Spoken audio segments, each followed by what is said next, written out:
You're listening to WZYE 95.9 FM. You are listening to WZYE 95.9 FM. The most influential name in Caribbean radio in the tri-state area.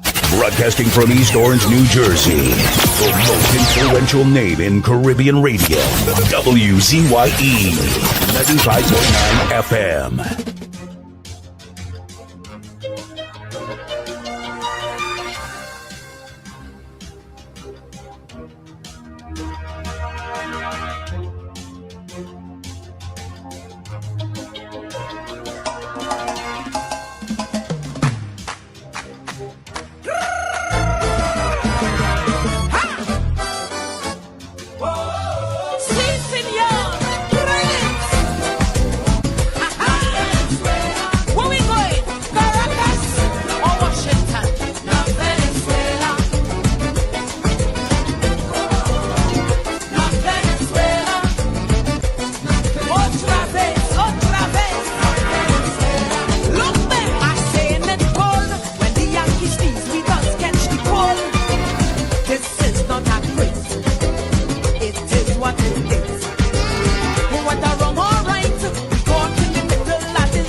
the 18th, 2026.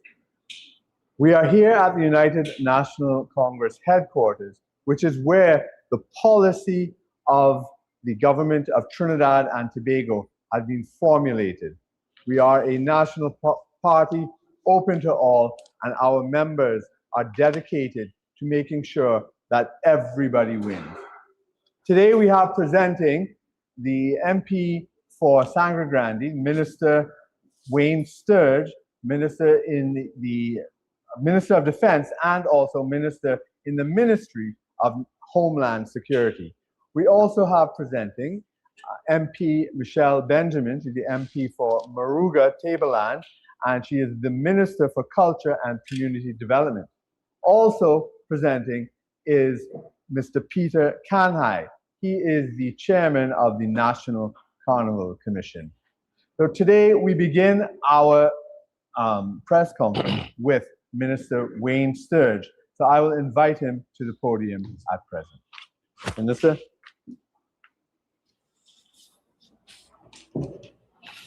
Good morning, members of the media and those following on social media.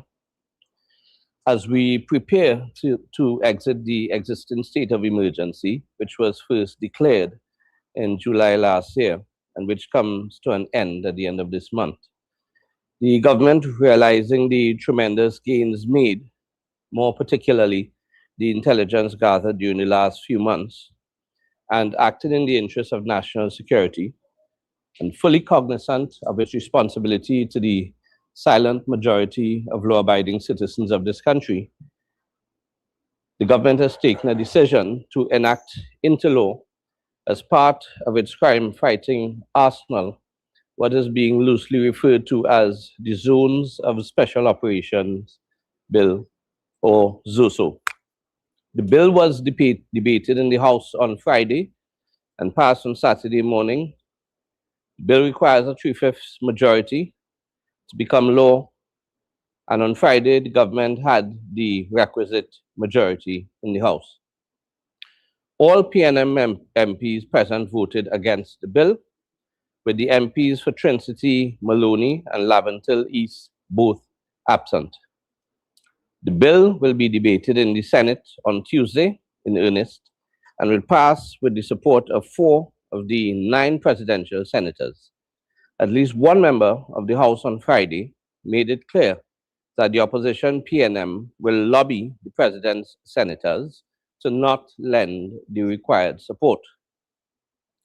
Before I get into the tenets of the bill, it would be remiss of me to not point out that the existing state of emergency, which comes to an end on January 31st, was the least intrusive state of emergency on record and affected only a select few individuals who the intelligence shows are the ones responsible for a substantial percentage of the shootings and murders which have plagued this country over the last decade.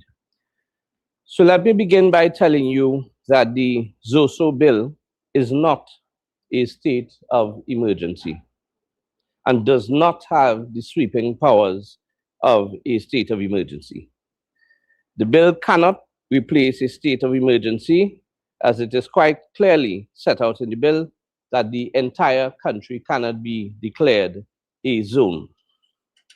Just like the SOE, this bill seeks to allow the silent majority of law-abiding citizens to continue with the enjoyment of their constitutional rights, and it seeks to target only those persons who engage in the type of activities set out in the bill, and who, over the last 10 years, have ensured that the silent majority of citizens have not enjoyed to the fullest their constitutional rights.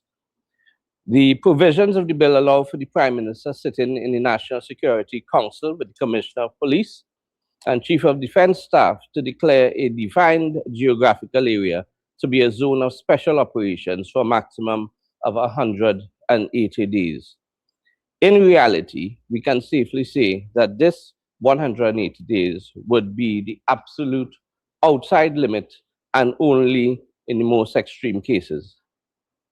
There are provisions in the bill which allow for areas within the zone to be the subject of a cordon for a maximum of 24 hours and for a curfew to be imposed within the cordon for a maximum of 72 hours.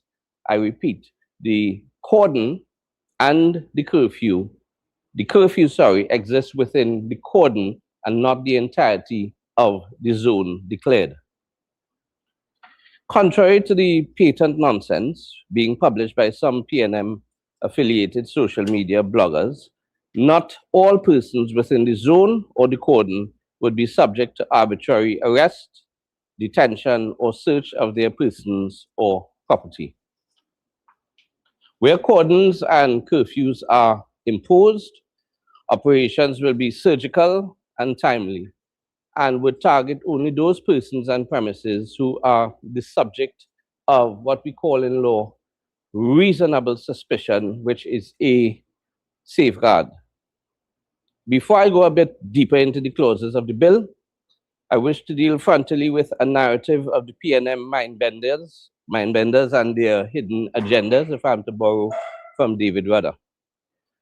There was a false and misleading narrative attempted during the debate in the House, suggesting that the Prime Minister, acting on her own, could declare PNM areas to be subject to be zones of special operations, with the loudly implicit suggestion that zones could be declared to target a particular race. The bill makes it clear that the declaration is made by the Prime Minister as head of the National Security Council after meeting and consulting with the Commissioner of Police and the Chief of Defense Staff. So as I did in the debate, let me share with you the makeup of the National Security Council. Apart from the Honorable Prime Minister, the Minister of Justice, Devish Maharaj, and the Legal Affairs Minister, Saddam Hussain, the National Security Council includes the Attorney General, a proud black man, the Minister of Homeland Security, a proud black man, the Minister of Works, a proud black woman, and myself, the Commissioner of Police, who sits and who, based on whose recommendations the National Security Council would act, is a man of African descent, and a proud one, and an effective one. The Chief of Defense Staff, the Commanding Officer of the Coast Guard, the Commanding Officer of the Air Guard, the Commanding Officer of the Regiment, are all of African. Likewise, the upper echelons of the Trinidad and Tobago Police Service and the Trinidad and Tobago Defense Force. So the destructive narrative which they tried with the Stand Your Ground bill and which they continue to advance is a hollow one. Black and brown people are the majority in this country. This is not West Virginia, Kentucky, Mississippi. So the very makeup of the National Security Council itself should put to rest the divisive narratives that continue to be peddled.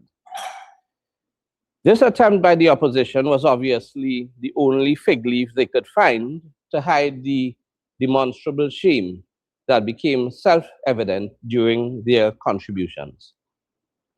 It is my hope that going forward, they abandon the playing of the race card.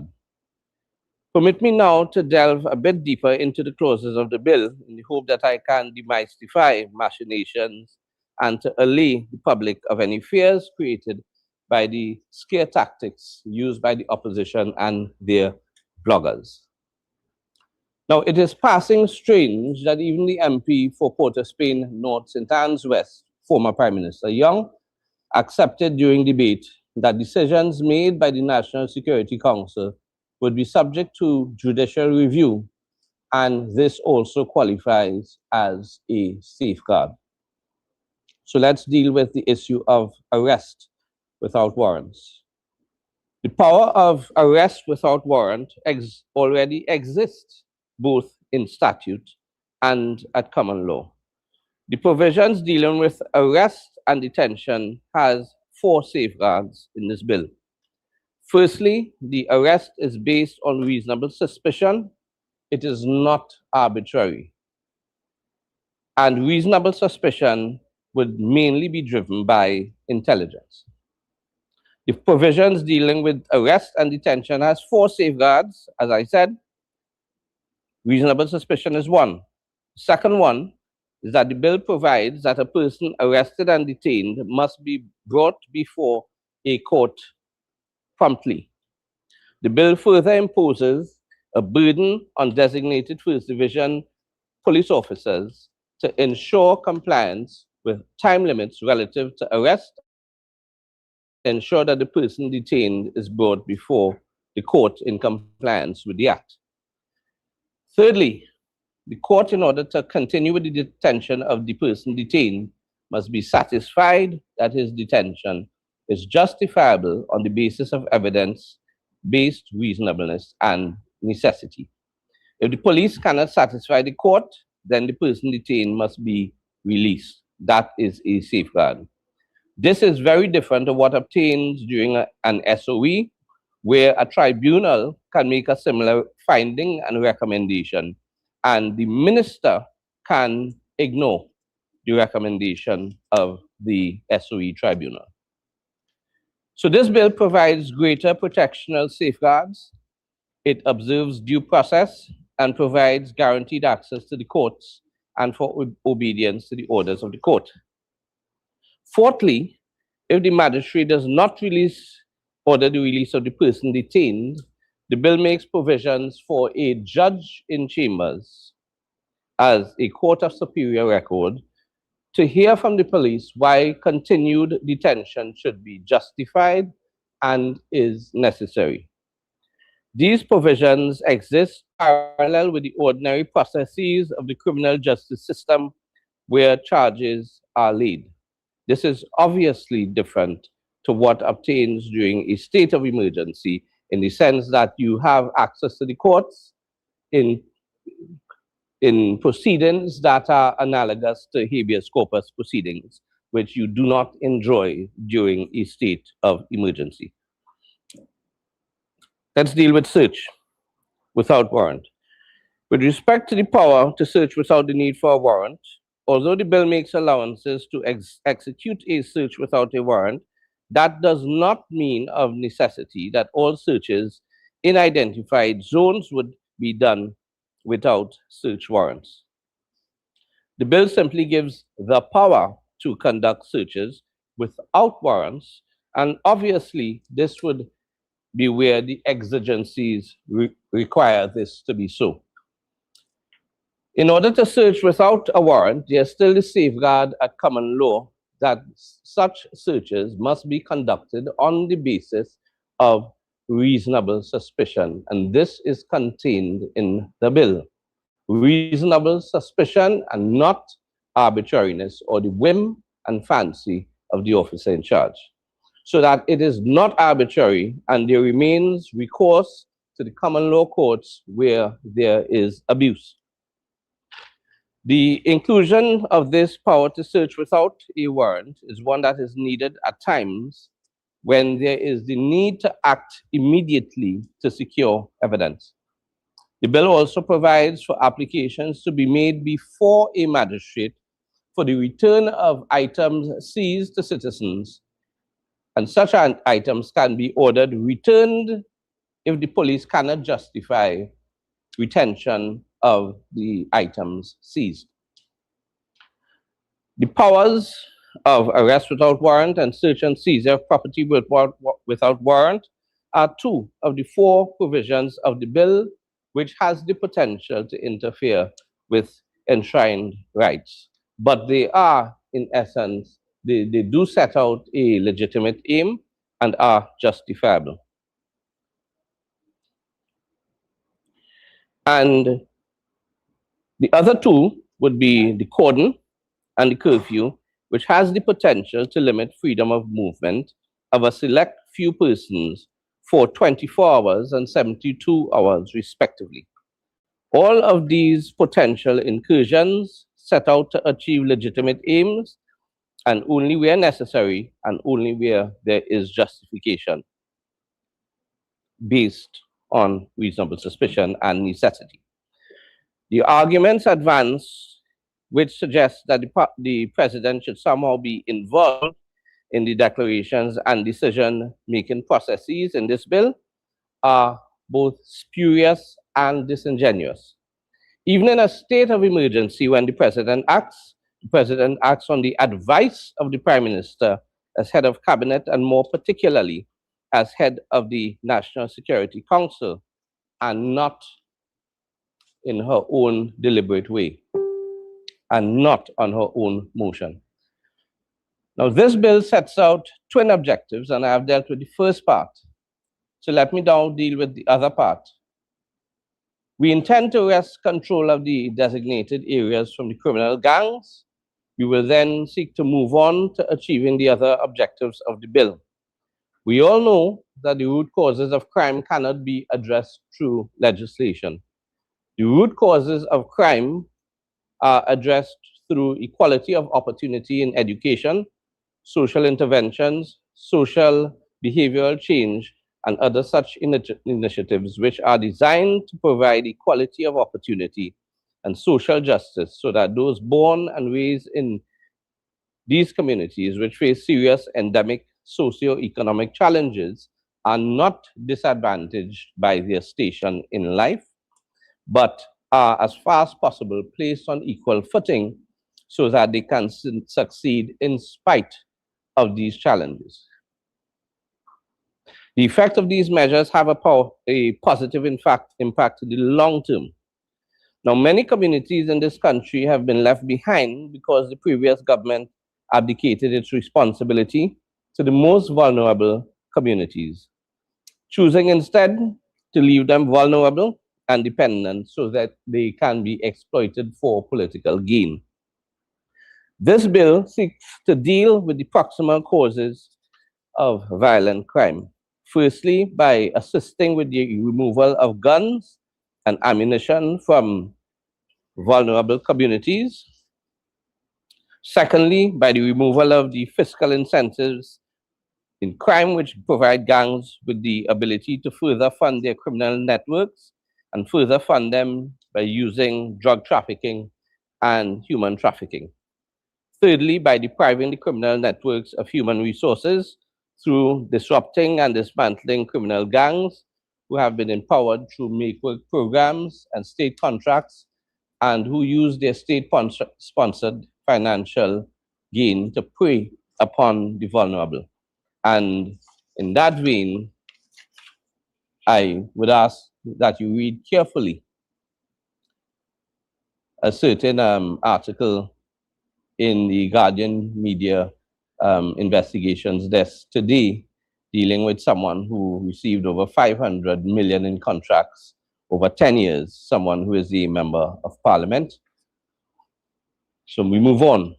Fourthly, the bill makes provision for a social transformation committee to provide resources so as to enable vulnerable persons to enjoy a meaningful and sustainable existence through assistance provided by state agencies to help them forward, as opposed to perpetuating dependency and coerced loyalty obtained by gang leaders through fear. The literature shows that young persons gravitate to criminal gangs because they feel isolated by wider society, and in gangs, they enjoy a sense of belonging, where they are able to feel that they are accepted and respected in their own communities, and they are made to feel as if they belong and are a part of something meaningful. This need for belonging is exploited and eventually leads to anti-social behaviors such as drug use, wanton lasciviousness, and perpetuates an endless cycle of violence, leading in so many instances to lengthy jail terms and, in many cases, death. Lives cut short. This government, shortly after coming into office, took the bold step to get rid of make-work programs, URP in particular, which allowed the criminal gangs to determine who worked, who earned a living, and what percentage of income earned would actually be received by the persons who worked. European state contracts over the last 25 years was a source of guaranteed government income for the criminal gangs, empowering them to exercise control over entire communities. When a government inadvertently or deliberately funds gangs through URP and state contracts, it cedes power to those who they have rebranded as community leaders and given legitimacy, and as such empowered them to the point where the rule of law was surrendered.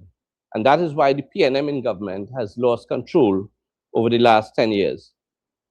This bill seeks to empower us to take back control of every inch of our country and to reverse the decline.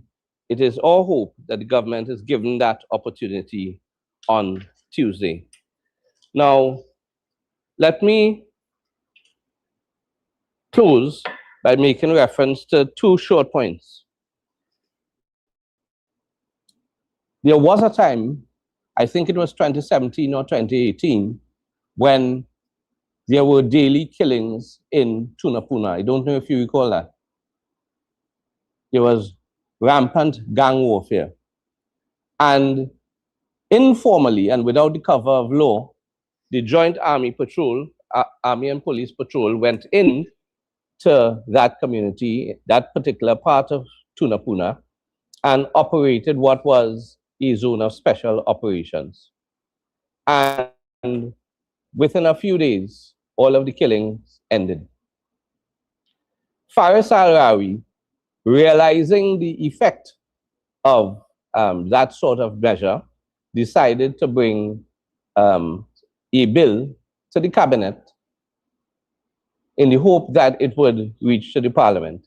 That much was revealed in the parliament on Friday. I think it was revealed by Kareem Marcel.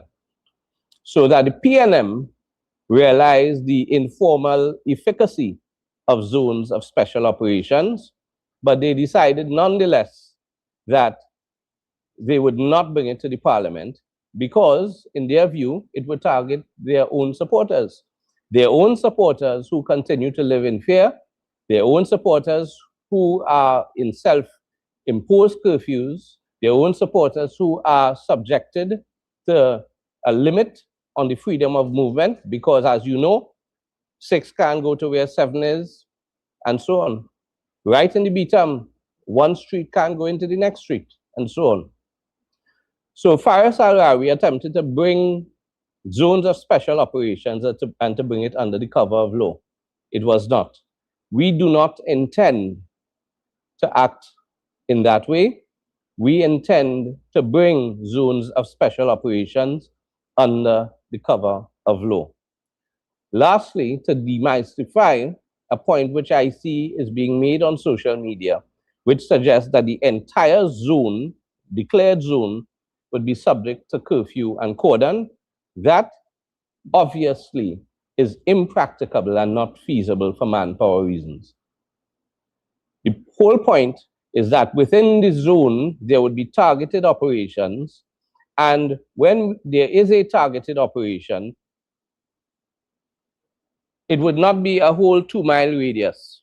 It would be a targeted operation, perhaps in a small zone, a street or two, where there would be a cordon and where there would be a curfew.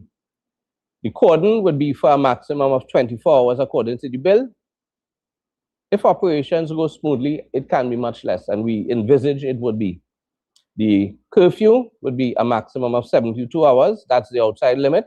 Of course, since it is targeted and surgical, once the operations go as we expect them to go, and the guns and the gang leaders are removed, then there's no need for a curfew. The curfew can be suspended or removed entirely. So at the end of, I understand my colleague, Michelle Benjamin is here, Minister of Community Development and Culture, and the chairman of the National Carnival Commission. So I am prepared to entertain whatever questions you may have at the end of their contributions. Sorry? Yeah. Right. I'll call it. Thank you, Minister Sturge. That was very useful because there's a lot of misinformation, a lot of lies going on. And these are the facts from the minister himself. Thank you very much. I'd like to now introduce the MP for Maruga Tableland, the Minister of Culture and Community Development, MP Michelle Benjamin. She's just getting ready to come to the podium. I will call Mr. Peter Kanhai to the, both of the, sorry. Mr. Peter Kanhai will be joining MP Benjamin at the podium. He is the chair of the National Carnival Commission. So,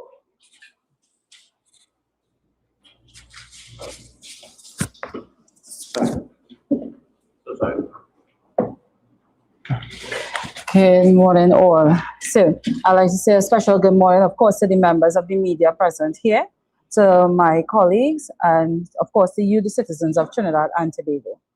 Today, I stand before you proud. Proud to, of course, announce that Carnival is here, it is happening, and is, of course, going to be the greatest show we know it to be on the face of the earth. Carnival product in Trinidad and Tobago has been elevated, expanded, and energized. From Flavor Village to Welcome to the Gael, to Panyards, mass camps, communities, villages, and of course, town centers. Culture is no longer locked in Port of Spain. Culture is back where it belongs, with the people. This government made a deliberate choice not to concentrate in one area, not to keep culture gated, but of course, to expand it. Not to treat Carnival like a private party, but to spread opportunity, to spread activity, and to spread economic benefits across the entire country. And that is expanded. That is expanded by every CAL flight coming to Trinidad and Tobago is being reported full. That is expanded. If you're trying to book a hotel, there is no booking to be made at this time. Trinidad and Tobago, our Carnival product, has increased, has expanded. Flavor Village has become more than an event. It is now a national platform for food entrepreneurs, creative workers, performers, and young people trying to make an honest living. From their home, from their talent, they can find a space at Flavor. Welcome to the Gael. This was brought back and where it went into different communities, starting off in Maruga, then it went to Debe. Last night, it was in Tunapuna. Next week, it will be in Miaro.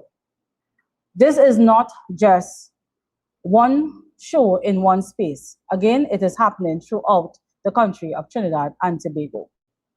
We are here this morning to report to you that the Carnival product has improved and it continues to do so under the guidance of the Honorable Kamala Prasad Visesa and of course, the Ministry of Culture and Community Development and NCC. The Flavor Village was an addition brought because we listened to you. There was a cry for more spaces for our culture practitioners from our artists, and that space was built just to accommodate this. But the rest of the time, you would hear of budget cuts coming from the administration. They treated Carnival as a forgotten, and our culture as a forgotten afterthought, only to now find their voice to say that we are not speaking about the Carnival product. We are not shrinking Carnival, we have expanded it. And that will be seen every night when you visit the Flavor Village. From Friday, there were reports that the Cupid Village was almost closed because of the numbers that was being reported. But thankfully, it remained open. This just goes to show that the product is oversubscribed every night. I would now like to report to you about the other preparations. The preparations for Carnival, the infrastructural works is on its way. Our main stage at the Queen's Park Savannah is completed, as we prepare to host the National Junior Panorama Finals there today. The North Stand is 85% completed. And more importantly, Through improved planning, procurement, and coordination, NCC achieved efficiencies, resulting in a reduction in the construction costs. And I want to emphasize, reduced spending did not reduce the quality. It only simply reflects better management and better value for money. My brothers and sisters, locked on this live, I want to inform you that you would see newspaper articles about the sanitation and with regards to the preparedness of the city. I want to let you know that public health and sanitation are also a major priority. My ministry met with the Ministry of Rural Development and Local Government alongside with the mayor.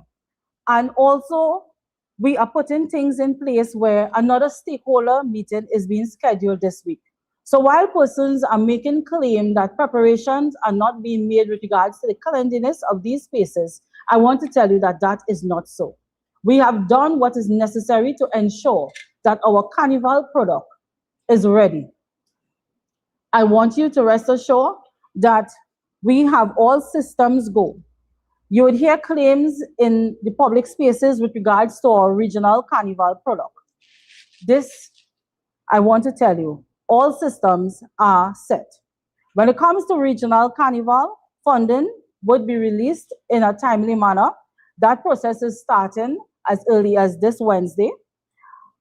Talks and the regional carnival coordinators, they are meeting with the different regional carnival bodies throughout the country. We are ready to deliver this product to you. As we deliver Carnival 2026, the ministry is ensuring that all carnival-related entities remain and operate to the highest standards of accountability and transparency. Funding is being disbursed in structured tranches to the respective agencies.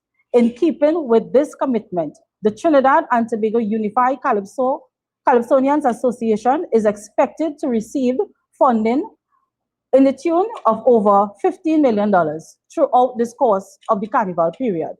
And that goes to Pan Trinbago, that is set to receive over $20 million throughout this carnival period. These are not strange figures. These are figures that are usually given throughout the carnival period. There are a lot of claims that this government does not like PAN, this government does not fund PAN. I would like that to stop. This government has honored all obligations and we have increased all obligations.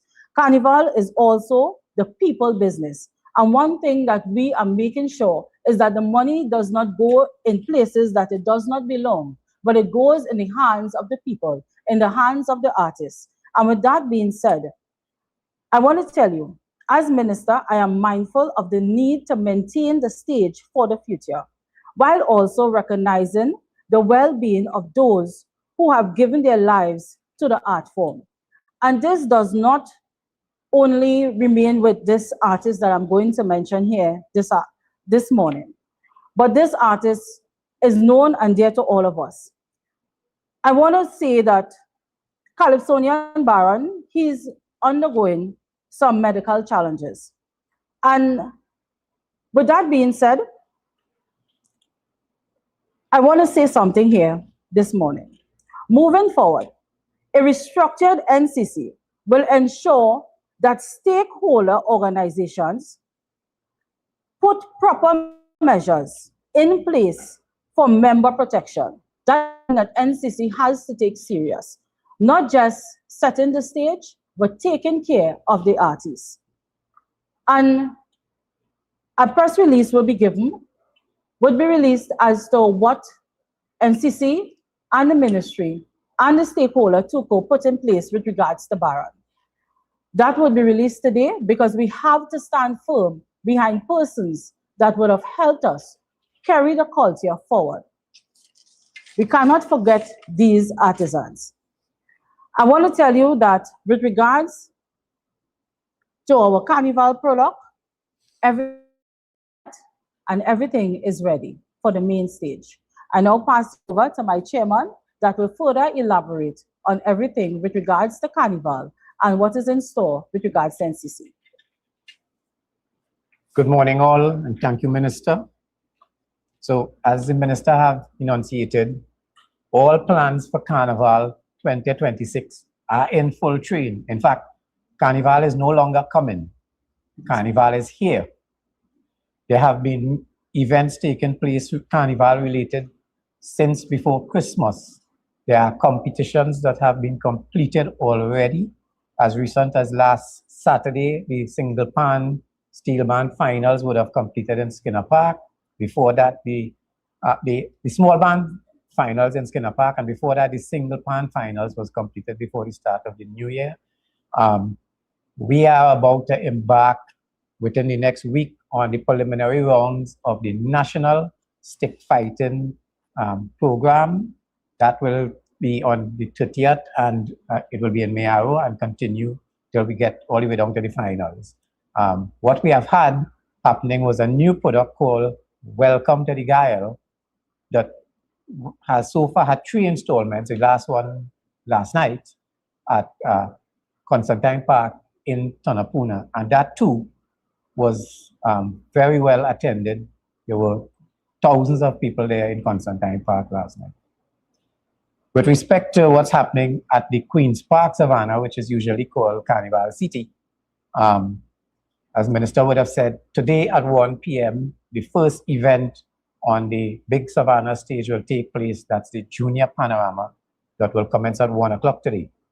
The North Stand, Minister, I think it's a little more than 85%. The North Stand is due to be handed over by the contractors on the 25th of January. The board and myself would have, last Wednesday afternoon, made a tour on the stage and took an inspection of the North Stand, which is well on stream and will be in place. The downtown stand will soon be awarded, so that construction will commence, and that will be up well in time for Carnival 2026. All other venues are currently in play, and construction will start as they are required for these venues. One of the things that we are not doing this Carnival is that we are not putting up infrastructure in venues long before they are required to be put down.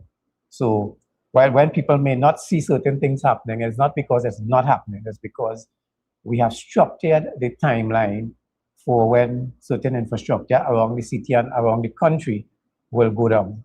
But it will all be done in time for whatever events are to take place in these venues. Right? Construction of the main stage in Skinner Park for Calypso Fiesta has begun, and that will be ready in time for Calypso Fiesta. Also on that stage will be the Chutney Soca Monarch and the schools soca competition and so on in San Fernando. So all these things are taking place. And all these things are taking place, as the minister indicated, at better negotiated prices. So for example, the big stage in the Savannah and the North Stand, the same contractor that put it up in 2025 and previously are the contractors that have put up the stage and that are putting up the North Stand. And the prices that we are paying for the exact same product is 40 to 45% less than it was in 2025, using the same contractors through the procurement process. Right? And that is the modus operandi of the NCC and the board of the NCC, that we get value for the taxpayers' dollars that are invested into the Carnival product. Right? I want to let you all know that the 2 villages, the John Cupid village, which is now located in the area commonly known as the Greens, which is west of the North Stand, that village is oversubscribed. In fact, on Friday night, the police had to briefly take control of the gate in order to have proper crowd control. It was reopened within 10 minutes, and it was oversubscribed, and it has been oversubscribed every night. Fire services have been telling us that at the Flavor Village, the throughput of people on any given day in the Flavor Village is between 4,000 and 5,000 people. But most importantly, the Flavor Village was also developed to assist the micro business people that operate in and around the carnival space, the vendors. And if you speak with any of the vendors, be they the craft vendors or the food vendors that are operating in that space, they will tell you that within the first week of the opening of Flavor Village by the Honorable Prime Minister, these vendors will tell you that they have already made more money in 1 week than they made in the entire season of Carnival 2025. Many of them are selling out by 10 o'clock in the night, and they have to continue ramping up their production so that they are benefiting from the initiatives of the ministry and the NCC and the government in this carnival thing. I have messages and emails and so on from all kinds of people here in Trinidad and outside of Trinidad asking whether the Flavor Village space is going to be remain all year round. That is something we may well consider, because we commonly hear all during the year, people say, when visitors come to this country, where do you take them to get a taste of Trinidad and Tobago Carnival, which is the best carnival in the world? So we will also look at creating such an opportunity on a year-round basis. We will talk with the Ministry of Culture and Community Development, we will speak with the Ministry of Agriculture, and we will speak with the Ministry of Trade and Tourism to develop that. But we can almost use the Flavor Village as a pilot program for that. So I want to assure you that everything as it relates to Carnival 2026 is in full swing. And we have artists that are enthusiastic about performing in both the John Cupid Village and the Flavor Village. And in fact, on the 22nd, next week, Thursday, Ms. Patrice Roberts have agreed to partner with the NCC, and she will be putting on a free concert at the Flavor Village. So I want to tell Trinidad and Tobago, you should not miss that concert, but you should come early. You should come very early, because we expect that it's going to be a mammoth crowd down there. We will take steps to ensure that everybody inside and outside the Flavor Village have an opportunity to see and hear the concert. There are plans for other similar concerts at the John Cupid Village. I know there's a chutney and soca night that will include the band Dili Nedan. I know that there's going to be a rhythm and steel night, and so on. And we have other artists that are in talks with us at the NCC about them also doing something similar to Patrice Roberts. I want to compliment Patrice Roberts for having taken that decision. And I think she did that because she is so impressed with both the venues. So having said that, I also want to compliment the hard-working people at the National Carnival Commission, those at the head office and those on the ground in the Savannah and at Skinner Park and other places. And I thank the ministry and the minister for her guidance.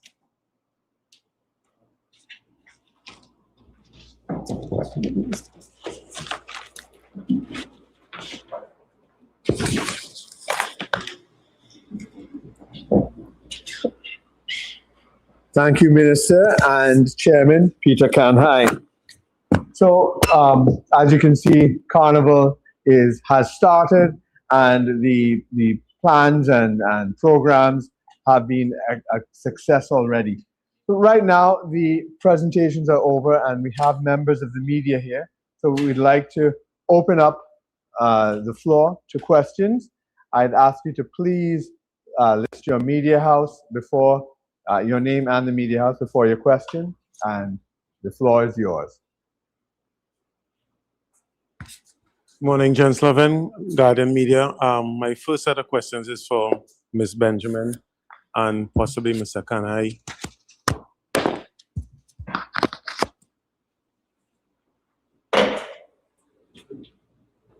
Yes.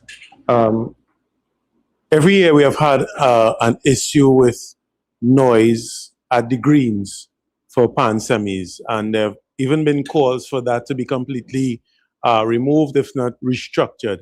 what are the plans for the Greens for this carnival? Right. As you would have seen in the build-up of the months or the weeks coming to the carnival, the cabinet and the prime minister have taken certain stance with regards to noise, and NCC was instructed to put a committee in place. That committee is in place, and an engineer with regards to how we position the instruments, the speakers, all of that is being taken into consideration. Of course, it is a work in progress and is something that we would continue to improve as we go. Well, the main question is, would it be happening this year? Yes. Now, you mentioned the 15 million for Tuco, 20 million thereabouts for Panchimbago. Will we see a pricing structure change or increase, decrease in prize monies? There is no decrease, and the figure stated is an average. What is on the books, PAN would have received 30 million, they would receive that or more. One thing I've always stated every time I've taken a podium, this UNC administration is an administration that would have given the most culture when it comes to allocation. We have never decreased, but always increased the allocations and the prizes. Increase in prizes is not in the books with regards to this year, but I could tell you we'll be maintaining all. Okay. Now, in your speech, if I could call it that, you mentioned that Carnival has expanded, it has increased. Could you elaborate a little bit more on that in terms of figures and dollars and cents, if you can? Because bookings or hotels being booked out is more or less the norm for this period. So apart from that normal activity, what else can you say is being used to measure the increase? I would say with regards to feedback from the band, TTCBA, when you try to get costumes, some of them are sold out. And again, if you can't use CAL stating that all flights coming to the island is booked as a measure with regards to the increase, I don't know what else to measure it by. Well, you say increase, but that is a normal occurrence. So in terms of, if you have figure, last year was 5,000, this year is 7, those type of figures you're looking at to show the increase. As you will appreciate, the season is a little bit early, and of course, we would put the figures out into the public domain. You also mentioned that the children's pan is taking place. I think it was Mr. Khan, I would have mentioned it, in Skinner Park today. There was a great issue with that, so much so now that we seem to have 2 children's pan competition happening, one being done by Panchimbago and the other, well, not with Panchimbago, the school panorama. Okay. There have been, again, more concerns being raised about the decisions being taken that caused this split. Could you speak to that once more? Right.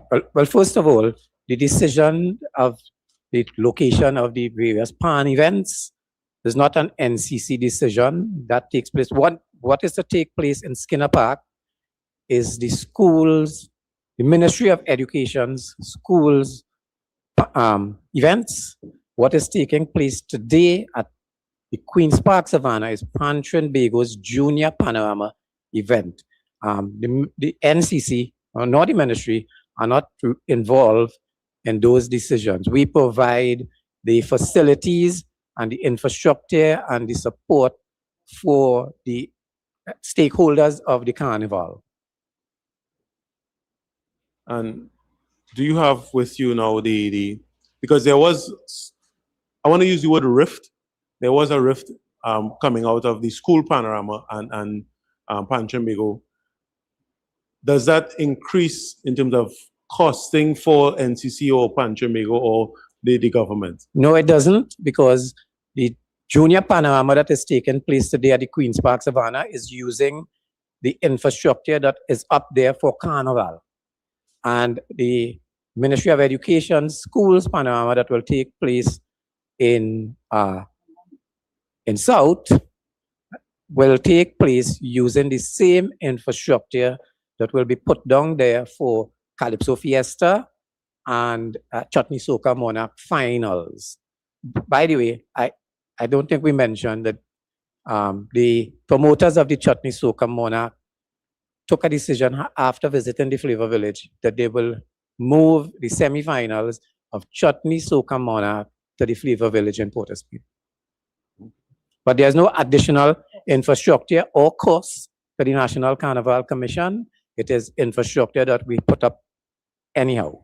And prize money is nothing of the sort would be, now you have more or less have to double it or split what you're planning to give in two? No, but those are competitions that happen all the time. Now, since I have you here and we're doing for television as well, could you just give us some update in terms of the plans for Baron for television? I know a release will be coming, but I'm assuming you have the information now. If you could present that.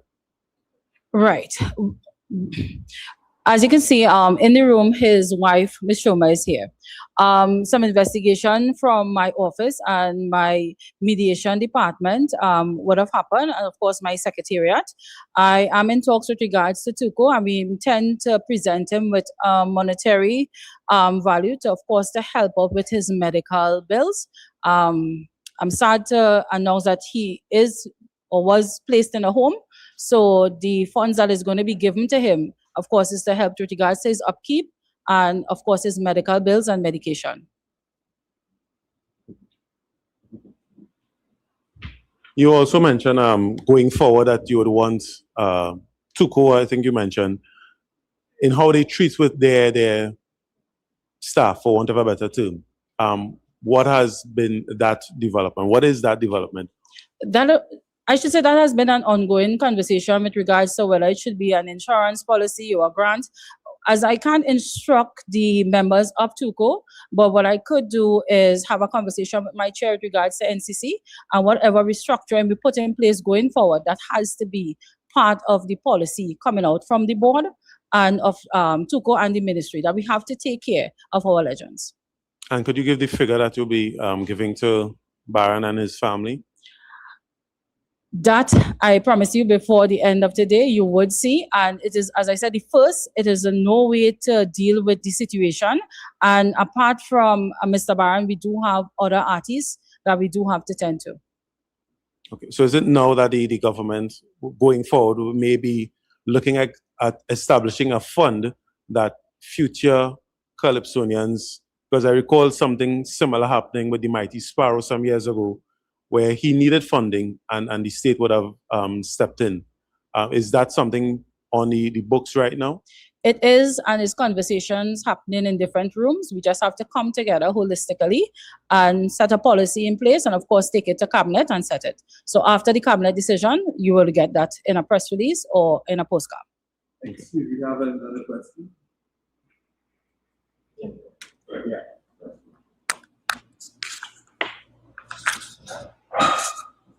Thanks, Minister. Kabion John, TTT News. Minister, I know you said with the response from the Flavor Village, you all are considering keeping it.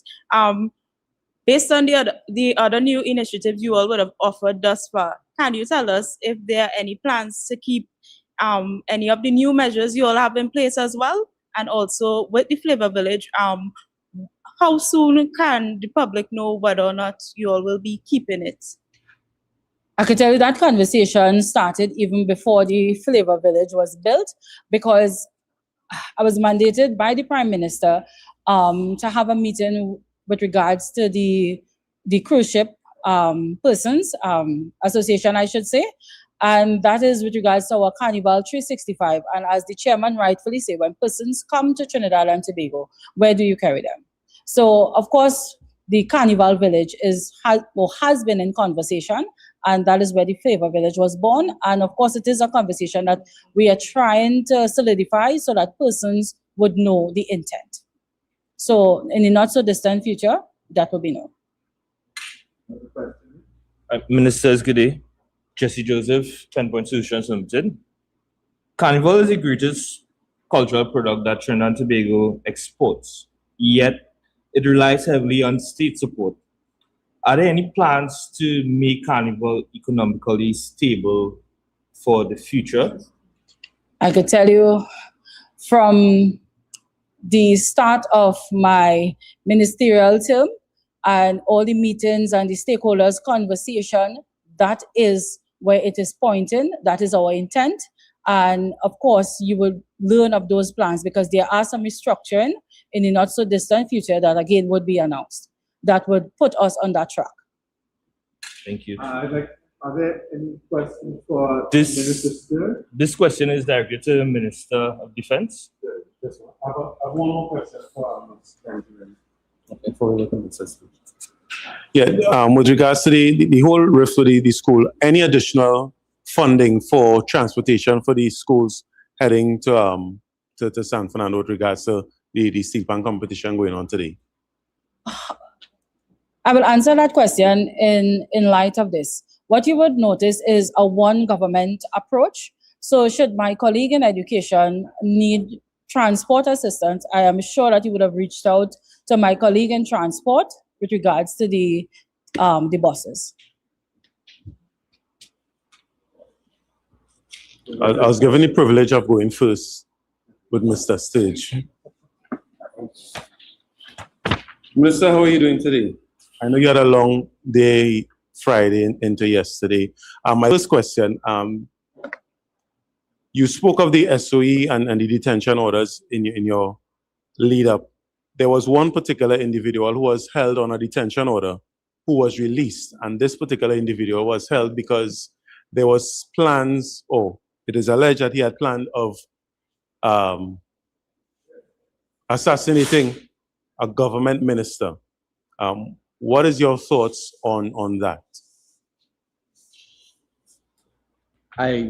That's a vague question. What are my thoughts on what? Yeah, on the SOE was called because of part of it was because of plans to assassinate government and state My officials. thoughts on his release? Yeah. Well, I don't know if you Released without charge. Right. That's a bit premature to say that he's not going to be charged. I don't know. What I can say is that a pre-action protocol letter was written, and it was acted upon merely hours before the tribunal gave a recommendation to not release him. So the tribunal, in essence, stated that he ought not to have been released. Additionally, the report in the Newsday, which suggested that there was no evidence in the first place, that has also been proven to be false, because the Commissioner of Police, in essence, refuted that when he came before the National Security Council. So 2 weeks with it, again, before the SOE ends, the likelihood that his rearrest is there. His rearrest for the purposes of a PDO can only happen if there is new evidence to prompt that. But the fact that he has been released does not suggest that he can never be charged in the future. Investigations are ongoing. That's all I know.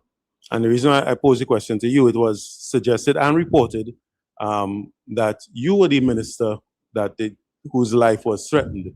So is there further increased security around yourself? Are you feeling somewhat afraid? I'm not afraid.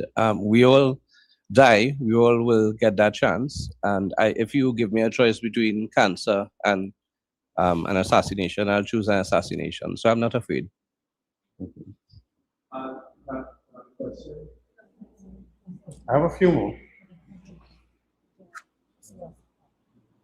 Okay, Minister, so in light of the recent developments involving our neighboring Venezuela, what measures does the government intend to implement to strengthen the Trinidad and Tobago Defense Force and their artillery and their capabilities? A lot of citizens were saying that we don't have any resources, whatnot. What you could add to that?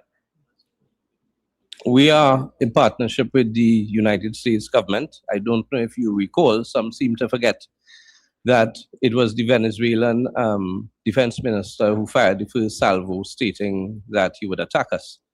Shortly after, our greatest ally, with whom we have a lot in common, and we do not have a lot in common with Venezuela, or greatest ally, arrived soon after with a view to policing the waters, and we have benefited from their presence in the waters close by, so that we have been the beneficiary of their protection indirectly. But their presence in the waters have also caused a significant drop in terms of arms and ammunition coming into this country, and in terms of drugs and human trafficking. So that's the second question you asked. His first question was, I can't even remember. I had a long day on Friday. Can you repeat the first part of your question? The technical training required. Technical training required. For what? From the controls that would be in comparison to world standard. World standard? We have a world standard defense force. The difficulty is, and I'm saying this, I ordinarily would not talk about the state of our military, but Penny Beckles and I can't remember her name, Pandey's daughter, saw it fit to reveal to the world the state of affairs at Cedros and other bases. That did not happen in the last 8 months. In fact, it's passing strange that they both came out to talk about the state of the military only after I had visited those military installations and submitted reports talking about the state of it, reports to the National Security Council and to the Chief of Defense Staff at the time. So that we are in the process of rebuilding. The decline happened over the last 10 years. No uniforms ordered since 2013, and I can go on and on, but a lot of what I have to say, I cannot get into. We were at a place where we are no longer at that place, so I can talk about it. We were at a place where things were being detected by the radar, and to contact persons in Cedros, it had to be done via cell phone. And sometimes cell phone coverage wasn't the best. So we were placed in a position where our naval assets were depleted. We were placed in a position where communication hardware had not been of the best, so that by the time we got to respond, the drug dealers were already on land. We have seen a turnaround in terms of that, and we, with the help of the Americans, since we are strapped of cash, we are in an invidious position. They've been kind enough to help us in terms of upgrading. And very soon, the military will have the uniforms, because many soldiers operate on one uniform, which they call a wash and wear. Most of the uniforms are shredded. In fact, I gave pictures to the media so that they can see for themselves. That's not how our military should be run. And I reiterate, the last time we ordered uniforms was 2013. When I went to Tobago, to the installation in Charlottesville, I think it was, or Roxborough, and another installation in Scarborough, there were persons wearing sneakers. There was no uniformity in terms of footwear, in terms of berets, in terms of uniform. Soldiers were buying their uniform from A&H, A&E Tactical, and some getting their blue pants, their dockers from Detour stores and so on, having to dig in their pockets. In fact, we had situations where rations provided to the military, they were adequate, but the rations never reached places like La Romaine and Cedros and so on. It was stolen before it got there. So soldiers who were on call had to dig into their own pockets, pull resources, so that they could buy food. All of that, we have stopped. We've done so quietly. The Ministry of Defense is not one where you can talk, and expose your weaknesses. Anyone who has read The Art of War, and it's clear, Penny Beckles and Ms. Pandey did not. Anyone who has read The Art of War, it states in essence, when you are at your weakest, you don't let your enemy know. You have to appear to be strong. And when you are at your strongest, you let people feel that you are weak. So when they run in, they'll be dealt with. But apparently, these two persons were not patriotic at all. They felt that it was better they let the world know, including the Venezuelans, the state of our military assets. That suggests that neither of them are fit for leadership. Yep. Question for NCC Chairman Peter Kanai. Sure. Thanks, Mr. Michael Kerr, TTT. Mr. Kanai, initially there was a pushback, very unfortunate pushback from some members of the community as far as the John Cupid Village. Do you feel somewhat vindicated now based on the success and overwhelming support of the turnout? Well, first of all, let me say that would have been by a handful of people who could not grasp the concept and the initiative that we were taking, that was taking place. But yes, I think the National Carnival Commission can feel very vindicated given the turnout at these venues every night since they were open. Right. And I want to think, do you expect the footage that you got when that pushback took place? Do you expect any sort of retraction now from those some people who covered it? People that behave like that, I don't have much expectation for. Thank you.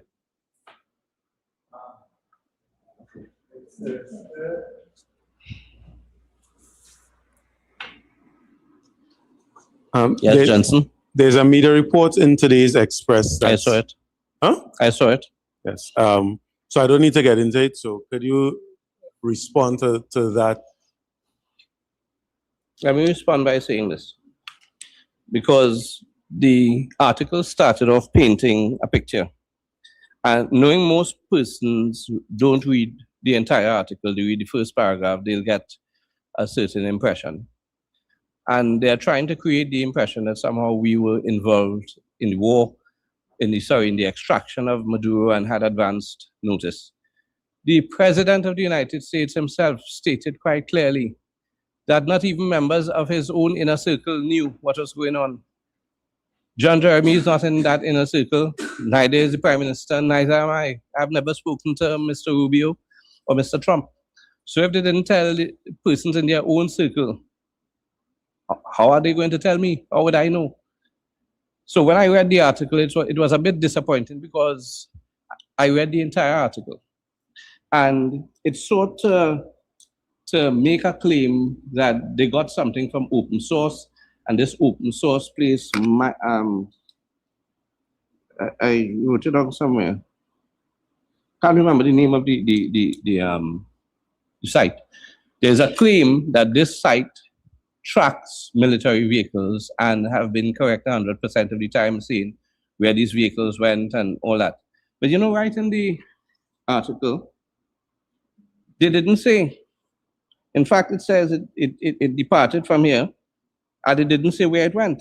So if the source is able to track where these aircraft go with regularity and are always 100% correct, then if it did in fact go to Venezuela, they would know and they would say so.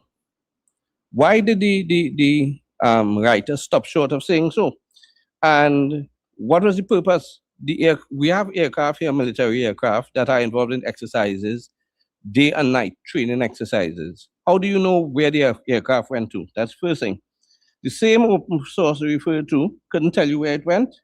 They said the same open source said it's likely that these aircraft were unarmed and did not descend into Caracas to participate in the raid. It went on to speak about Reaper drones were believed to be in our airspace and so on.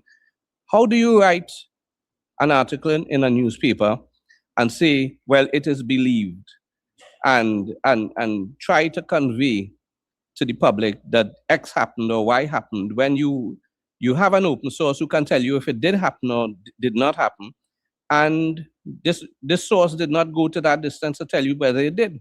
It means that it did not happen. So as far as I'm aware, nobody told me anything about that.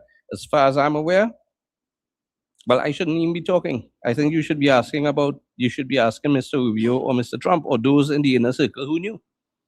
Well, I'll put the same question I was put to the AG.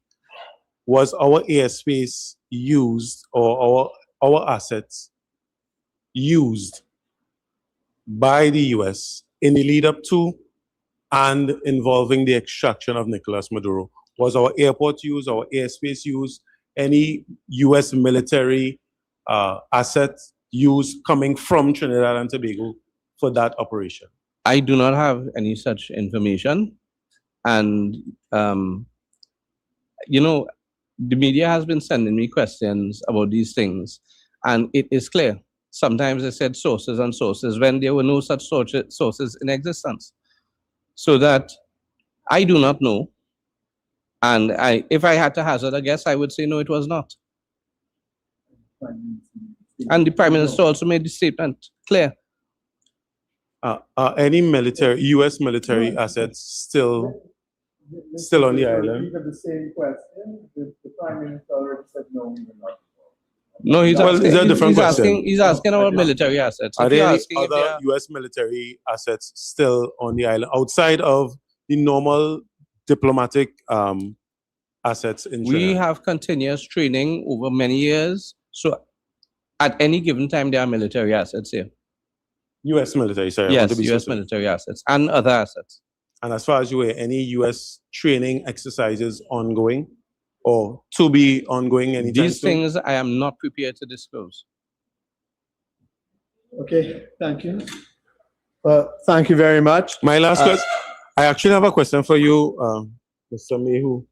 At the beginning, you said that this is a government press conference, UNC press No, a conference, UNC press conference, where policies are discussed, and that's why it's held here and not, at the Red House or some state building. These policies that may or may not form part of government policies would include members of the government, of course. Would it also include members of the party who are not members of the government? Yes, the UNC as a party formed a manifesto. We have committees, etc., and our members form the government, and that is government policy. So we live in a democracy in which political parties are central. The UNC is a national organization open to the entire country, the largest organization in Trinidad and Tobago, perhaps the entire English-speaking Caribbean. So the UNC is not dead. We are continuing to play a part in the political democratic process, as is the right and duty of the party. And do you think it's more prudent for government policies to come through the regular government channels rather than the party channel? Yeah. No, the UNC forms a government. We were voted in by the majority, and this is how democracy works. Yeah. So, thank you very much. And members of the media, the viewing public, Minister Serge, Minister Benjamin, and Chairman Peter Kanhai. Thank you for watching, and we will see you at our next press conference. Have a great day.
it's scarcity. We and them dead. Hey, tell them Munilal say, we and them dead. Even the 1% say, the party dead, dead, dead. They support us mourning and crying. Funeral arrangements they making, the DMO leaving. We and them dead. Condolences to the Balize. SIEP, no more pale pale. The rising sun is ready to govern Trinidad and Tobago for a brighter tomorrow. One, restart the economy, two, health sector, immediate victory. Abolish crime, put sports on the front line. Four, every pipe must have water. Five, roads smooth as six, provide people with work. UNC and making jokes. Tell them drilling say, we and them dead. Social media say, the party dead, dead, dead. The registered party members in pain. Scarborough, the put a spin. Inside sources say, we and them dead. Tell them Arnold say, we and them dead. Police, army and prison say, the party dead, dead, dead. Election night flambeau burning steady. The casket was on the hearse ready. Read the red eulogy. We and them dead, dead, dead. Tell them Kamla say, we and them dead. Some of the members say, the party dead, dead, dead. When the carrot come leaders hear what's up, seems like not one of them was in shock, put them in one big box. We and them dead. Tell them Munilal say, we and them dead. Teachers, doctors and nurses say, the party dead, dead, dead. All the bad investments and fellas make investors not coming for the work, no more ice cream and cake. We and them dead, dead, dead. The red party showed no empathy for 18 babies and pipeline families. They so heartless, citizens in distress. The country in a crisis, SOE and still all justice. One, UNC on a mission. Two, to correct the school system. Three, end poverty and clean up TNT. Four, speed up the housing process. Five, lower taxes. Six, revamp we energy. Bring back the oil refinery. Tell them Kamla say, PNM dead. Petrochain workers say, the party dead, dead, dead. Bubba billions missing from the treasury. Corruption with taxpayers' money, the end is scarcity. PNM dead. Hey, tell them Munilal say, PNM dead.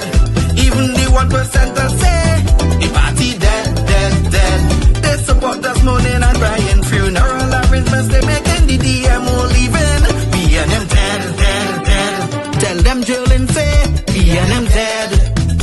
Social media say, the party dead, dead, dead. The registered party members in pain. Scarborough, the put a spin. Inside sources say, PNM dead. Tell them Arnold say, PNM dead. Police, army and prison say, the party dead, dead, dead. Election night flambeau burning steady. The casket closed and the hearse ready. Read the red eulogy. PNM dead, dead, dead.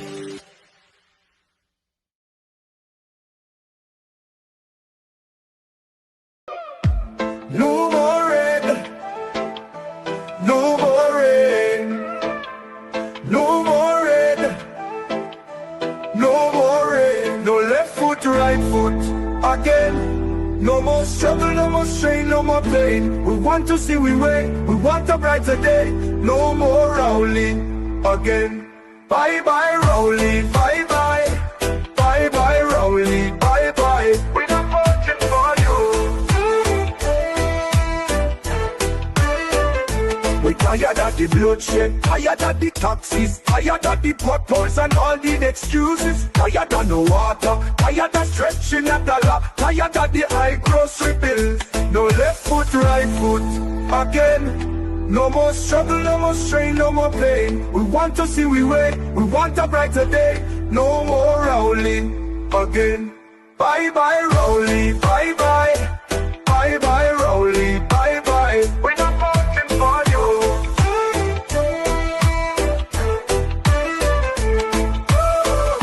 We're tired of the bloodshed, tired of the taxes, tired of the potholes and all the excuses. Tired of no water, tired of stretching a dollar, tired of the high grocery bills. No left foot, right foot again. No more struggle, no more strain, no more pain. We want to see we way, we want a brighter day. No more Rowley again.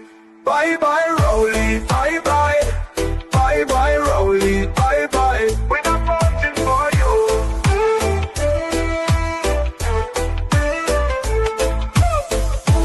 No more red. No more red. No more red. No more red. No more red. No more red. No more red. No more red. No left foot, right foot again. No more struggle, no more strain, no more pain. We want to see we way. We want a brighter day. No more Rowley again. Bye bye, Rowley, bye bye. Bye bye, Rowley, bye bye. We're not voting for you. Bye bye, Rowley, bye bye. Bye bye, Rowley, bye bye. We're not voting for you.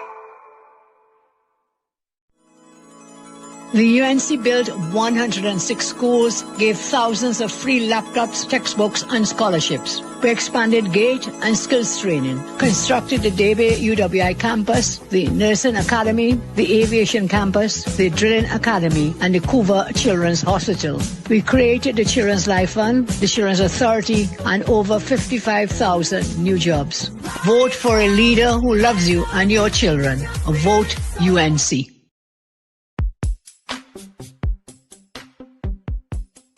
We stand united in the belief that if you empower a community, the community empowers the country.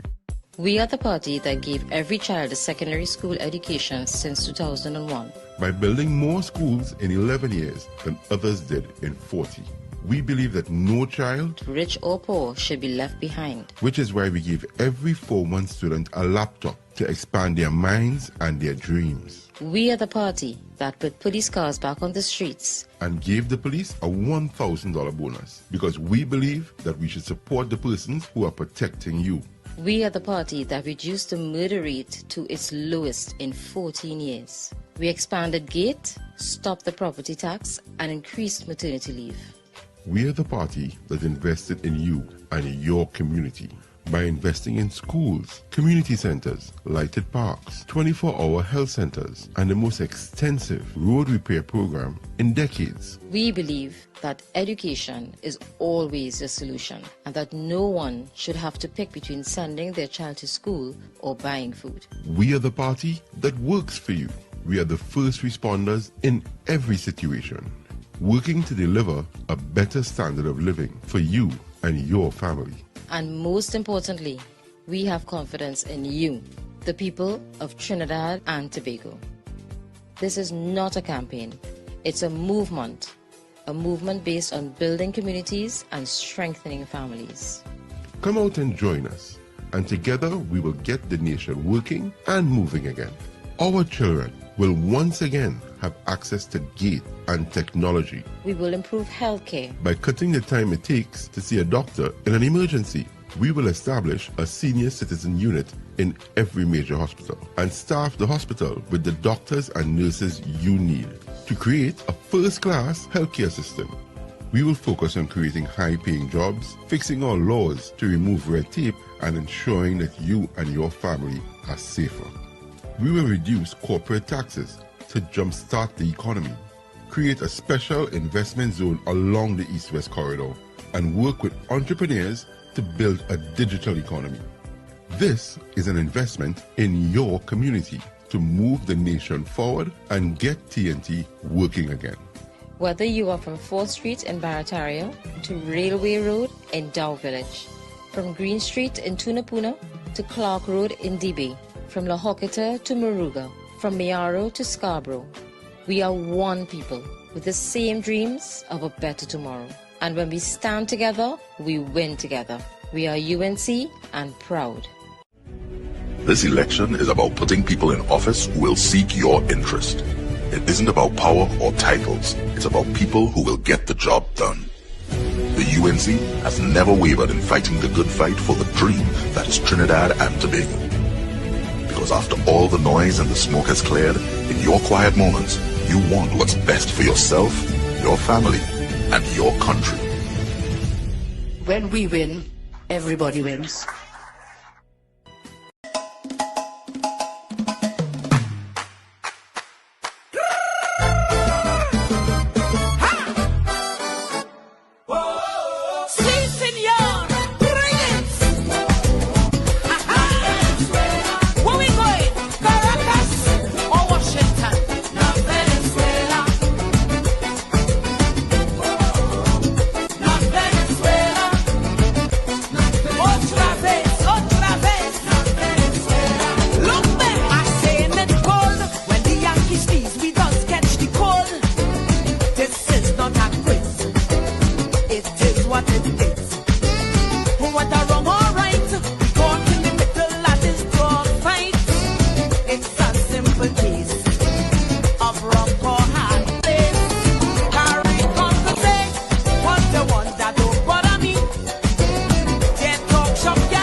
artificial intelligence. Your allegiance lies with who you have stronger ties. These people don't forget how we fishermen couldn't drag the net. While fishing in we own water, they face terror from the Guardian family in Nebraska and Alaska. Don't be stupid talk, you must know much better. Yeehaw! Ritmo, ritmo! Canta, canta!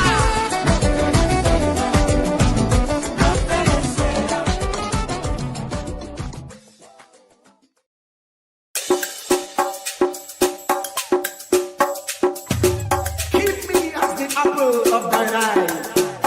Hide me under the shadow of thy wing. O Lord, my Savior. It's so hard to deal with personal struggle. So sad when you feel alone in your trouble.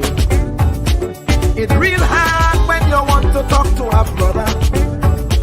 It's so bad because of how some look at you after. So Jesus, come and be while you fix it. Come and be while you fix it. Come and be while you fix it. Jesus, come and be.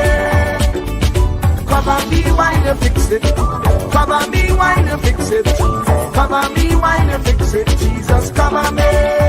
Cover my head. Satan want me dead. Cover my back from human attack. So Jesus, come and be while you fix it. Come and be while you fix it. Jesus, come and be while you fix it. Jesus, come and be. People see you smile, but don't know the hurt that you're feeling. Even as God's child, at times your heart does be bleeding. Where can you go when you're really looking for healing? Who know how to flow when your soul needs some restoring? So Jesus, come and be while you fix it. Come and be while you fix it. Come and be while you fix it. Jesus, come and be. Come and be while you fix it. Come and be while you fix it. Come and be while you fix it. Jesus, come and be.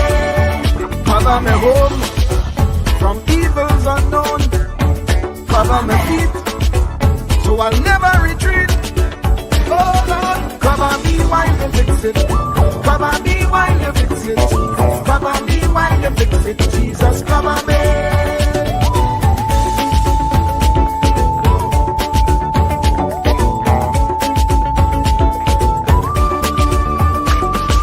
Cover my brother, cover my sister, them who under pressure.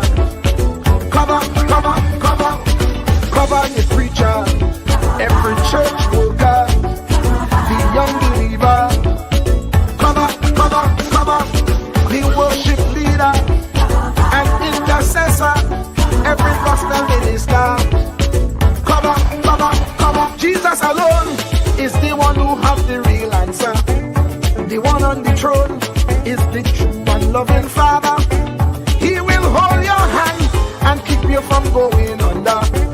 He will make you stand and let you know he's a fixer.